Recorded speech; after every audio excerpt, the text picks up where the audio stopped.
Hi, welcome to Best Drink Recipes. I'm Eli Mountjoy, and today is going to be the first in our series of craft spirit reviews. And first up on deck is the beautiful Vida Tequila. So what we're going to do is talk about what goes into creating a nice tequila, and we're going to actually taste it. And then we're going to step away and go to the bar and make a couple of specific craft cocktails so that you can see kind of how to incorporate these. Vida Tequila is a company created by John and Lisa Barlow, and they're headquartered in Salt Lake City, Utah. All tequila is made from the blue agave, and it's actually a big, kind of almost a root just above the surface of the earth with lots of spines coming out, so it's technically a succulent. When that comes to age, which is sometimes between 6, 8, or even 10 years, they take this flat-looking shovel and shave off all of those points that are coming off it. And these things are so sharp, they were actually used by the Aztecs as spears and weapons. And then they have to split them in half in order to kind of carry them off. Then they take them to a big, huge kiln oven where they bake them. All the juices kind of come out and they collect it. They add a little bit of yeast, which creates then the alcohol. All tequila is distilled 2 times. And that's nice because some of the base spirits are distilled sometimes 3 or even more times. And that really, what that does is just strips anything that it was originally made from. But 2 times, you get the actual taste of the blue agave. And once you have that, say in the case of the Blanco, that can just be bottled, packaged, and it's good to go. In the case of the Reposado, which actually means rested, it will sit in an old bourbon white oak cask for 9 months. And there it takes on, more of the bourbon properties. The Añejo, which is a minimum of 3 years, more of like a Scotch type taste. We're gonna start with the Blanco. And the Blanco is, as we discussed earlier, it is the pure form of the blue agave. So let's go ahead and pour some. And before we do anything, let's take a look at the color. Unlike its sister and brother here, doesn't have any color going on. Now, when I smell before I taste, I like to actually open it up a little bit because just like wine or anything else, aerating it does help blossom and open the aromas and the actual flavor. And just by smelling it, I can tell this is a very clean tequila.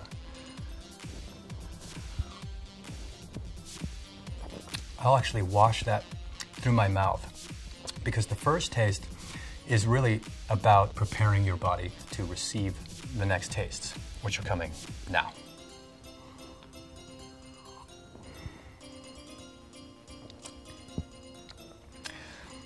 I'll tell you why I really like this tequila. You don't need ice, you certainly don't need lime, you don't need salt, dear God, whoever drinks their stuff with salt. No hating, just saying. And what's especially beautiful about this, you really can taste the blue agave. You get a lot of honey and nectar. It's a really, really beautiful finish. It really washes through.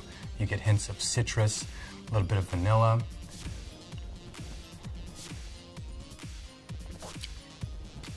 I love tequila. I love a good tequila. I love this Vida Tequila. You can expect this bottle would be around $50, and that's actually a really great price for this quality of tequila. So why don't we take you now to the bar, let's go make a couple of signature craft cocktails with this and see what we can cook up. We are here at Bar 217 in San Francisco, and we're gonna make for you a Elderflower Margarita. We're gonna start with 2 ounces of our Vida Tequila Blanco, 3/4 of our elderflower liqueur, 1/2 ounce of our agave syrup. Now keep in mind, this is diluted 1 part water to 1 part agave. If you use just straight agave syrup, it's gonna be too sweet. And 3/4 of freshly squeezed lime.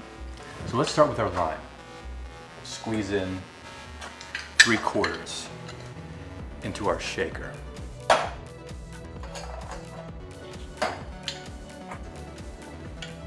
Now a full lime is about 1 ounce, so I'm not going to fully squeeze this whole lime.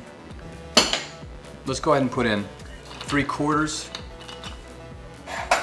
of our elderflower liqueur. Great. 1/2 ounce of our agave. And this is to enhance the already beautiful blue agave flower that this Vida Tequila has. And speaking of which, let's put in 2 ounces of our Blanco Vida Tequila. Beautiful. Let's add a little ice.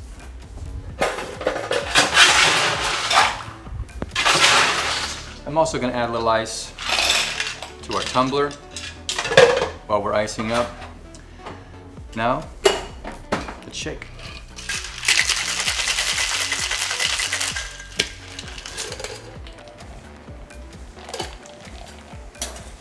And we'll strain it right into our tumbler. Beautiful. Now we're going to garnish with our classic lime wheel. And there you have the beautiful Elderflower Margarita. Let's move on now to the Reposado, or as some people like to refer to it as Repo. And this Repo is the one that's aged in those white oak charred casks for 9 months. And that's why it has this kind of more golden hue color. It gives itself a little more of a smoky flavor, generally speaking, a little more complexity. So let's open it up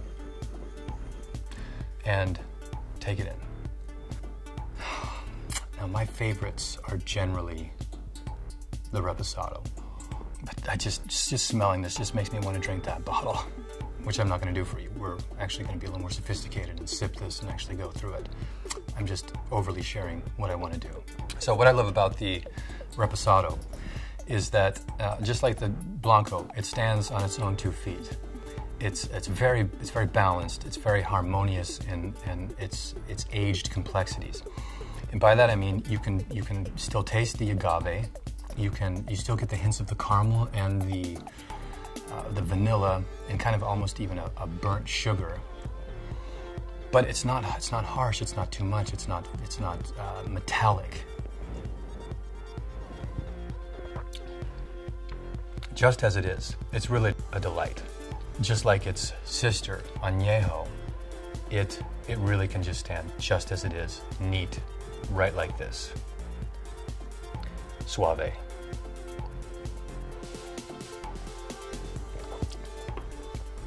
Let's go to the bar now and make signature craft cocktails with the Reposado. We're going to make you a tequila sour featuring the Vida Reposado tequila.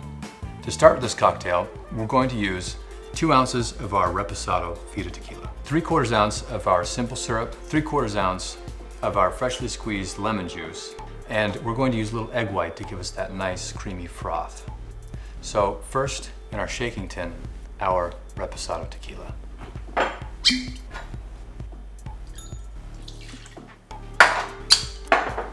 Now, 3/4 of our simple.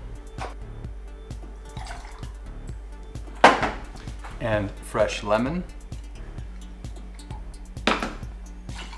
And now the egg white.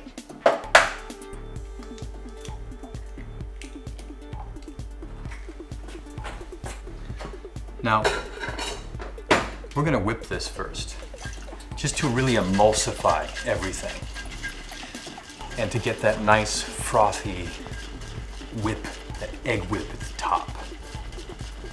That's good. Let's add a little ice. And shake.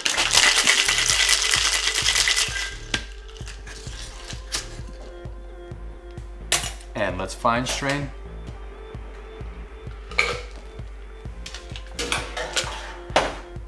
And of course, we will top with our Angostura bitters.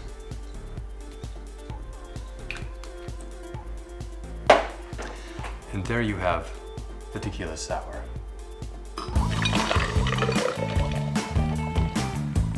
And now, to taste test the Añejo. This has been aged for 3 years in those charred white oak casks. And so, as a result, it's going to have a much more sophisticated, smoky, definitive taste. Notes of the honey, the smoke, that burnt sugar, And it certainly has elements of Scotch, bourbon. Añejo literally means aged or years. And this is a little heavier, a little more viscous. As I swirl this, I can see the legs like you would on red wine coming down the sides of the glass. And when you taste test this for yourself, you will also see this heavier, viscous, which means it's going to have more of that washed finish. So let's taste it.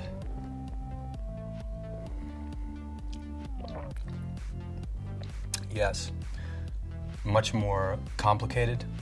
Has those subtle notes of jalapeno, of that smokehouse we were talking about. And my personal reference is like burnt s'mores. You know, when you're sitting around a campfire and everybody's trying to make their perfect, it lights up that. I love that. And here you get to drink it. So this Añejo goes for about $70, depending on your market. And of course, like the rest of them, is an excellent value just based on the incredible taste and finish that this Añejo offers. It really is a very pure, clean, and complicated tequila, which is what you want from your Añejo. For those of you that like Añejo, those of you that aren't yet into Añejo, that's really what this is about. It's about just sipping this. A splash of water sometimes helps open that up, but it's excellent. Let's go to the bar and make signature craft cocktails that you can make with this, just to show you its versatility. Our next cocktail is Birds of a Feather. And to make that, we're going to use 1 ounce of our Vida Añejo tequila, 1 ounce of our bourbon whiskey, ½ an ounce of maraschino liqueur, and ½ an ounce of Carpano Antica sweet vermouth. We're going to build that and mix it, stir it in here, and then we're going to put it up in our beautiful coupe. Let's start with our Añejo.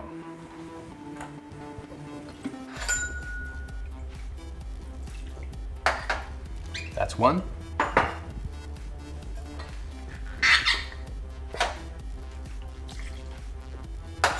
And 1.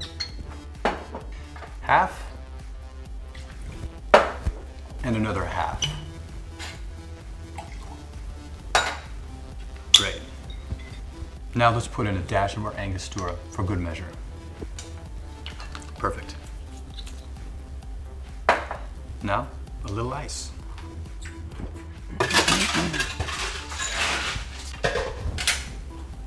Let's stir.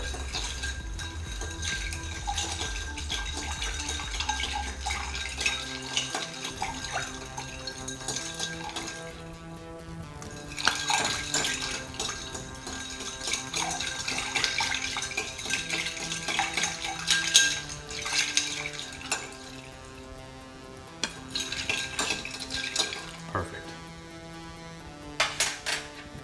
Let's use our julep strainer and strain it in.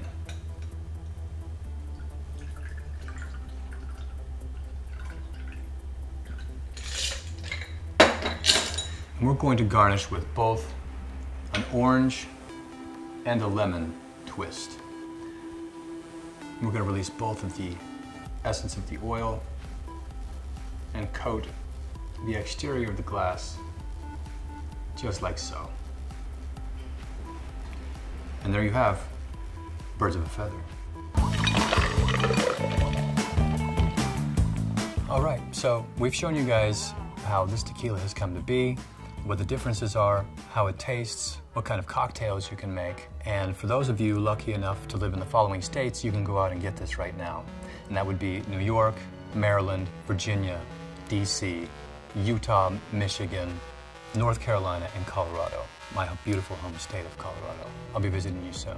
And for those of you almost lucky enough, it's just about to come to your state, and that would be Washington State, Idaho, Wyoming, and Arizona. You guys are almost there. Hang in for it, because if you see this on the shelves, I highly recommend it. It's a beautiful tequila. It tastes amazing on its own, and you can make some of these drinks that we just made for you, and you can also play around and make your own. So thanks for joining us for our review on Vida Tequila. This is an absolute delight for us, and I personally have had a lot of fun tasting these. And by the time we're done with this video, I will finish off what's in these glasses and probably a little more in these bottles. So thank you for watching. This is Best Drink Recipes. I'm Eli Mountjoy. Look forward to seeing you in the next one.